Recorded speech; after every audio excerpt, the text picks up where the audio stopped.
Hello friends, family and other creatures of the sea, and welcome to the highest level possible in the world when it comes to Protoss versus Protoss. MaxPax, the current best Protoss versus Protoss player in the world, going up against herO, currently the second best Protoss versus Protoss player in the world. This is going to be a best of two, as this game comes straight from the World Team League Winter Edition regular season, and in this format the players will play two maps against one another, and because it's a team match, it kind of adds on to the overall team score. Now, MaxPax versus herO is an absolute banger that I couldn't skip, of course. Not just because I'm a huge fan of high-level Protoss players, but also because this is the type of match that is, for me personally, the most interesting. It's when a rank 1 goes up against a rank 2. You know, MaxPax has been that rank 1 when it comes to PvP for quite a while now, and herO is one of these players that kind of came back from the military service, immediately shot up like a rocket in all the rankings, and was that rank 1 in PvP, and now once again is rank 2. So a direct confrontation between the two to kind of decide who is better is always exciting. Now, the sad part about the best of two is that a 1-1 is also possible, so that would still leave us without a proper conclusion to this. But we'll see what's going to happen here. Both players opening up so far with somewhat of a one-gate expand. herO is skipping, or seemingly skipping, the Zealot at home and gets a very fast Nexus down instead. MaxPax takes out the probe though, and you saw herO being a little bit annoyed there on camera, because he gets his own Nexus down in time, but did not manage to deny his opponent's Nexus. So really he just lost a worker for no reason. And we do see a faster warp gate coming in here for herO as well. That probably indicates that he does not want to go into a Stargate, and MaxPax is going to be just fine with that, because MaxPax is a very powerful Stargate player. He loves playing Stargate against non-Stargate. Yes, his Nexus is maybe 10-12 seconds delayed, but I don't think he's going to care all that much. We also see MaxPax already up 2 workers, so overall income, I think he's going to be in a very solid position. MaxPax scouts the fact that there's an Adept as the first unit, and starts to Stalker himself at home. He knows that there's no Stargate for herO as well, so his first unit can easily be an Oracle. And that's one of those things that people shouldn't underestimate, is that when you're playing Stargate versus non-Stargate, it's really important to understand what type of tech your opponent is getting. If you know they're not getting an actual Stargate themselves, you can start with an Oracle. If you think they might have a Stargate, then you might want to start with a Phoenix. And Phoenixes are a lot worse against big Stalker openers than an Oracle is. So yeah, I think MaxPax is going to be quite happy here, knowing that there is no Stargate, and starting us off with straight up an Oracle over here. Nexus did finish for herO, who is following this up with 2 more gateways, and seems to be wanting to get into some more heavy aggression from this point on out. That pylon that is proxy there is not going to get scouted by anything. MaxPax did just manage to scout that there was a big chrono boost on that cybernetic score, and I wonder if that's going to change his approach here on how to beat this incoming push, or how he wants to follow this up. There is a second Oracle on the way as well, as the first Oracle now runs in towards the natural battery. Not quite done yet. That means that this Oracle is going to get 5-6-ish worker kills. Actually, he's going to get every single probe here. That means 6 worker kills, I think. Not the greatest micro out of MaxPax, who's probably focusing at home right now. Our observer isn't quite showing what's kicking off at home yet. We do have a battery finish, but not that much DPS coming out of MaxPax, which means at the moment this battery is going to get taken out. MaxPax actually might be in a little bit of trouble still. Another battery will finish up.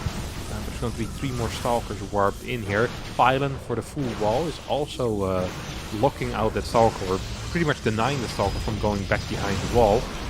There is a Void Ray on the way, and more batteries are being built behind this as well at the same time. One Stalker is dealing some damage here out of MaxPax. Does he still have an Oracle across the map? Yes, he has. So potential for killing workers there is always going to be around. If that Void Ray finishes, that would be a big deal, but I'm afraid that this pylon is going to fall before the Void Ray is actually out. More and more Stalkers now moving in. Pylon is going to finish up, and battery finishes up. Can heal it for a little bit. Void Ray pops out. Overcharge gets used immediately. Probe actually blocking some of these Stalkers from moving forward, but I do believe that herO is just straight up going to win the game here. There's only 2 Stalkers out right now here for MaxPax, while there's an absolute crap ton of Stalkers out here for herO. There's not enough damage output for the Danish Protoss player, who's going to most likely lose his first game. 2 Oracles on the other side of the map, maybe capable of doing something, but literally no production here for MaxPax. Means that he's most likely going to be in a little bit of trouble. Maybe there's a gateway at home. I saw him just warp in a sentry. We also have a probe pool coming in, but yeah, there's so many Stalkers. GG gets called, and herO here wins game number 1 in this best of 2. And here we enter game number 2, played on Waterfall. Looks for the first game going hero's way. Kind of surprising there, honestly, seeing how well that went for our South Korean Protoss player and how easy it seemed as well. Yes, he lost a lot of workers for free in the natural, but his counterattack dealt so much damage. It was kind of impressive to see, honestly. It really didn't feel like there was a lot out of MaxPax that necessarily went wrong if I think back about that game. I guess he lost his initial Stalker because he moved it across the map and that obviously sucked for him, but if we think of anything else, not much else went wrong. Maybe that one Stalker really was the key, and losing that is so extremely painful and so extremely expensive that you can't really seem to afford it. It still seems like an odd little game for starters there. Alright, what do we have over here now? We have a block coming out of both players. Once again, herO just not starting that Zealot at all. Just doesn't give a crap. He says, hey, I'm gonna skip this Zealot. I want a Stalker straight away. And I want to see what you're gonna do against that. So Stargate is going to end up being constructed here. This is kind of a cool way of approaching this. Third pylon on the way already as well here for herO. Not really continuing his probe production though. So he's cutting out the Zealot. He's cutting out the tech. It feels like he should have way more money than this. He still has way more money than his opponent, I guess.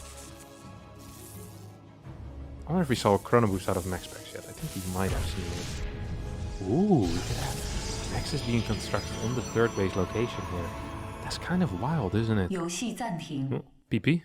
The nice thing of having a break is that we can have a quick look here at the overall rankings. MaxPax at a B, herO at an A with a total score of 85. And oh, that was it. 85 against 76 there.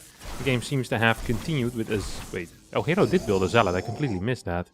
Of course, I'm not the one actually observing these games. It's just coming straight from the live feed of the Chinese World Team League. This is kind of interesting. Once again, similar opener coming out of herO. Look at that. No, wait, this is very different actually. I was going to say this is a similar opener, but did he cancel his third base? Or his natural? The natural that was at the third base location has been cancelled. He's actually just playing a straight up all-in. This is not a pressure build anymore. This is as all-in as it gets. What a nice little build order here. And Oracle, as the first unit coming out of MaxPax, is going to spot this pylon immediately. That is extremely unfortunate for herO. herO following this up with a Twilight Council as well. Oh. What an interesting build this is. What an interesting build this actually is. Now, here come a couple of these Stalkers out. Void Ray gets chrono boosted immediately here for MaxPax. He didn't even have a battery yet. I think if he hadn't scouted that pylon, MaxPax would have been in a world of trouble. And we might have seen a repeat. Right now, this Void Ray is going to pop out in a couple of seconds from here. And is going to hopefully be capable of helping stabilize for a little bit at least. 1, 2... Oh my god, so many workers going down on hero's side. What is this? No energy available perhaps for a super battery. That means that 12 workers will end up falling. 3 more adepts being warped in right now.